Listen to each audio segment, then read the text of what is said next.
दोस्तों बात करेंगे टीका ग्रिलर टैबलेट के बारे में। टीका ग्रिलर है क्या, किस बीमारी में चलेगा, कैसे काम करता है, साइड इफेक्ट, सावधानियां, इसका डोज क्या होता है, सब कुछ जानेंगे इस वीडियो में। तो वीडियो को देखते रहें जो कि आपके काम आ सकते हैं। तो बात कर रहे हैं दोस्तों टीका ग्रिलर, जो कि मार्केट में कई नामों से मिल जाता है आपको। एक्सेर, ब्रिग्रेल, टीका ग्रेट या ब्रिंगलेंटा या टीका प्लेट, बहुत सारे इसके कॉमन ब्रांड नेम्स हो सकते हैं। बट अगर बात की जाए सिर्फ और सिर्फ टीका ग्रिलर की, तो ये मार्केट में 60 मिलीग्राम और 90 मिलीग्राम की स्ट्रेंथ में अवेलेबल होता है, ठीक है। और फिल्म कोटेड टैबलेट आती हैं इसकी, तो इसका मतलब तो ये भाई इसको आपको तोड़ के नहीं खाना कभी भी। फिल्म कोटेड टैबलेट लिखा रहता है डब्बे के ऊपर। ये इसकी कीमत की अगर बात की जाए तो थोड़ा महंगा पड़ता है एक आम आदमी के लिए। 90 मिलीग्राम का अगर टैबलेट की बात की जाए तो 90 मिलीग्राम की 14 गोली की कीमत होती है लगभग 425-30 रुपये। बहुत महंगा पड़ता है एक पत्ता, ठीक है। बेसिकली इसका यूज़ हार्ट डिजीज़ में किया जाता है।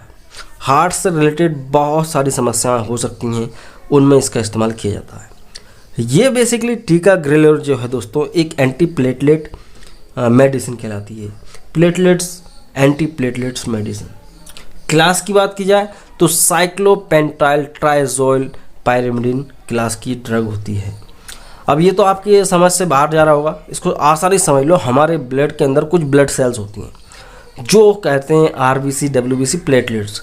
आरबीसी का काम है ऑक्सीजन को इधर उधर ले जाना, डब्ल्यूबीसी का काम है आपको जर्म्स से, पैथोजन से फाइट करना, आपको सुरक्षित रखना। प्लेटलेट्स का काम ये होता है भाई आपको कभी इंजरी वगैरह हो जाए तो आपके ब्लड को क्लॉट कराए और आपको जो है ब्लीडिंग से बचा सके। तो कई बार क्या होता है कि ऐसी हार्ट डिजीज़ हो जाती हैं जहाँ पे अपन चाह रहे हैं कि भाई क्लॉटिंग ना हो, प्लेटलेट्स आपस में ना जुड़ें, क्योंकि प्लेटलेट्स इसी तरह से काम करते हैं, आपस में जुड़ते हैं, फाइब्रिन बनाते हैं, प्लग फॉर्मेशन होता है और फिर ब्लड का जमाव हो जाता है, थक्का बन जाता है, फिर ब्लड बहना बंद हो जाता है। तो प्लेटलेट का बेसिक काम तो यही है। तो ये जो टीका ग्रिलर है ये प्लेटलेट्स को आपस में जुड़ने से रोकता है। अब बात करें कि भाई इसका यूज़ कहाँ किया जाएगा, तो देखो आपने सुना होगा स्टेंट डलते हैं, कई लोगों को छल्ले डल जाते हैं, कहते हैं दिल में छल्ले डले। तो स्टेंट होता है, वीडियो बनाया है वो देख लेना। तो इन लोगों को रेगुलर ये दवाई चलती है, ठीक है। और तो और दोस्तों ईजी ब्लड फ्लो को मेंटेन करने के लिए कई बार इसको चलाया जाता है, ठीक है। ब्लड फ्लो अच्छा रहे शरीर के अंदर, प्लेटलेट्स के द्वारा कई बार कहीं कहीं पर ब्लॉकेज हो जाती है, तो उसको मेंटेन करने के लिए उसको दिया जाता है। साथ ही एंजाइना की एक बीमारी होती है जिसमें क्या होता है आदमी जब बहुत तेज तेज दौड़ता है, जीना चढ़ता है, सीढ़ी से चढ़ते हैं तो सांस फूलने लगती है, छाती में बहुत तेज दर्द होता है, तो एंजाइना में भी इसको चलाया जाता है, ठीक है। Difficulty to the breathing, lack of oxygen, मतलब कि कई लोग ऐसे होते हैं जिनको ऑक्सीजन की कमी के कारण सांस लेने में तकलीफ होती है और उनको हार्ट रिलेटेड प्रॉब्लम भी होती हैं, तब इसको दिया जाता है टीका ग्रिलर को। और तो और दोस्तों prevention of the heart attack, heart attack को आने से रोकने के लिए भी टीका ग्रिलर चलता है। अब इस तरह के कई मेडिसिन्स और आते हैं जो कि इस तरह के काम भी करते हैं, बट डॉक्टर की अपनी चॉइस होती है कि उसको क्या चलाना है। तो कई डॉक्टर्स टीका ग्रिलर को भी चलाते हैं। कुछ ड्रग इंट्रैक्शंस भी होते हैं, कई लोग कमेंट करते हैं ड्रग इंट्रैक्शन बताओ, तो मैं इसलिए नहीं बता पाता क्योंकि बहुत लंबा वीडियो हो जाता है। और कुछ मेन ड्रग्स मैं भी इसमें ले रहा हूँ जो कि आपके काम आ सकते हैं। तो देखो कीटोकोनाजोल जो कि एक एंटी फंगल ड्रग है वो इसके साथ नहीं चलेगा। डिल्शियाजेम वो भी नहीं चल सकता।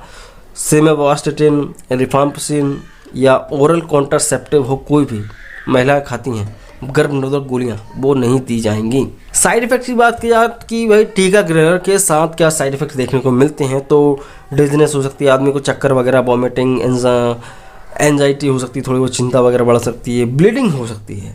ब्लीडिंग हो सकती है जैसा कि मैंने आपको बताया, प्लेटलेट्स आपस में जुड़ नहीं पाएंगे तो ब्लीडिंग शरीर में कहीं से भी हो सकती है। इसका खास ध्यान रखना होता है कि पेशेंट को इंजरी वगैरह ना हो, चोट वगैरह ना लगे, ठीक है। तो ब्लीडिंग होने का खतरा बढ़ जाता है।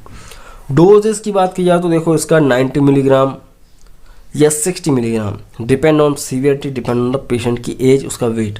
तो 60 से लेकर 90 मिलीग्राम तक दे सकते हैं। मरीज को दिन में एक बार भी दिया जा सकता है और दिन में 2 बार भी दिया सकता है।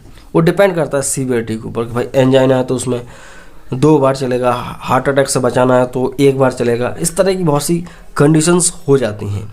तो 60 से लेकर 90 मिलीग्राम सुबह शाम या 1 बार दिया जा सकता है, ठीक है। और इसको तोड़ के कभी भी नहीं खाना है। तो दोस्तों ये होता है टीका ग्रिलर टैबलेट्स। आई होप आप समझ गए होंगे। समझ में आया वीडियो को लाइक कर सकते हैं, चैनल अपना है तो चैनल को सब्सक्राइब करें। ऐसे इंटरेस्टिंग वीडियोस आपको मिलते रहेंगे जो कि आपके काम आएंगे। ठीक, तो आप देख रहे थे ज्ञानियर द मेडिकल चैनल। मैं हूं शिवम, तो मैं मिलता हूं अगली वीडियो में। जय हिंद, वंदे मातरम।